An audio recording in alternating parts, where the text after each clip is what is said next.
What have Francesco Molinari, JJ Rivet, the head of biomechanics for the European Tour, and turning your hips all got in common and can help you get more consistency and more power by using your hips? Watch this video to find out more. So have you seen the drill that Molinari's been employing in his game, and he's also been putting it into his driver swing, where during that backswing, he's letting that left heel come up as he's starting to load and then make that movement through? Well, this is going to be a key movement that will enable you to turn your hips properly. It's absolutely vital in terms of being able to load that pelvis. This is one of the big keys I see people getting wrong in their golf game. So many people do not load their right heel enough in the backswing, and after just being over at Terra Blanche and working with JJ Rivet, I teach this to people all the time, and I've got to hold my hands up and say I wasn't doing this, okay? He has got a key signature drill that is amazing. He's worked with Molinari. In fact, he's worked with the who's who of world and European golf. He is the world leader of biomechanics. Guys, absolutely incredible. This drill is phenomenal for teaching you how to load the pelvis, okay? But what I want to do is show you the drill, see how you can hit balls it, and then learn how to apply it to your game. Because what's key is, what you got to make sure is, during that backswing, as you're loading that right heel, the pelvis is going down and the pressure on the weight is going into that heel, okay? Really got to get that weight force down through the back of the pelvis. Feel it loading here. So you're loading that glute. Yeah, people say activate glutes, loading them, all these things. And you're pushing into that right heel. That's vital for what we're wanting to do. Now, this is the drill that he likes you to do. So what you do is, you're effectively learning to do this with your feet. So you're letting that left heel come up as your right toe box comes up, and then you're hitting balls. So you're making shots where you're getting like this and then hitting balls whilst you're making sure that you feel how that weight can move. So we're going to have a little go here at hitting one to start with. So what I like to do is just get a feel of how it works. And JJ calls this a couple across your feet. The easiest way to describe something like a couple like this is basically your arms on a steering wheel when you're driving a car. One goes down, one goes up, and that's what creates the rotation, which is the straight movement up and down. It's what this drill does, but it teaches you how to load properly. So I love it.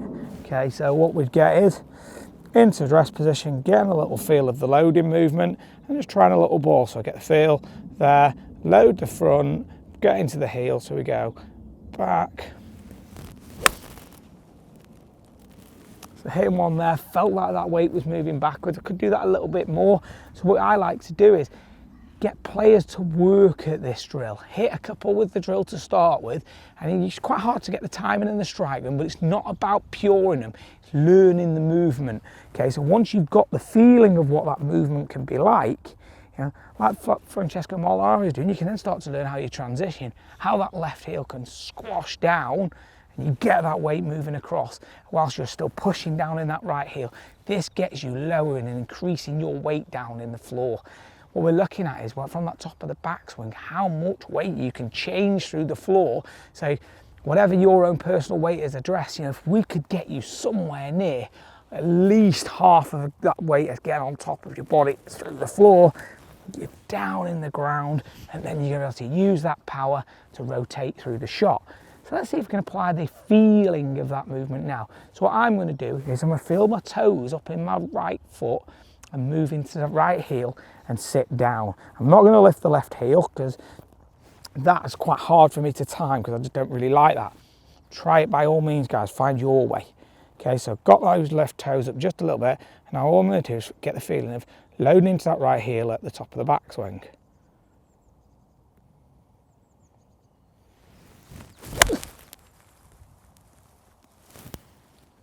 So that for me there works pretty good. I really can get the weight feeling like it's moving in. Feels like the toes move up and I sit back. What I would encourage you to do is really feel as much weight and load in that right side of your pelvis into that right glute as you can.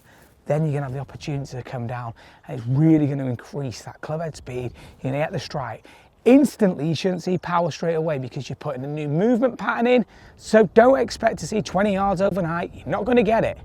But if you do it slow and persevere with it over the course of 2, 3, 4 weeks of practice, you should see dramatic differences in your ball flight, your distance and your dispersion. But most important of all, it's going to provide you with the room that you need, because this is the powerhouse of the golf swing. We've got to load it going back to make sure you can then use that and utilize the floor. We hear people talking about ground force mechanics, exploding out the floor. This is your way of doing it and being able to get that club head speed up. If you haven't subscribed to the channel, do so guys. There's so much content coming forward. If you like this and you want to learn some more about how you should use the ground, what you should do to maximize your golf swing, comment below and we'll endeavor to make that video for you guys.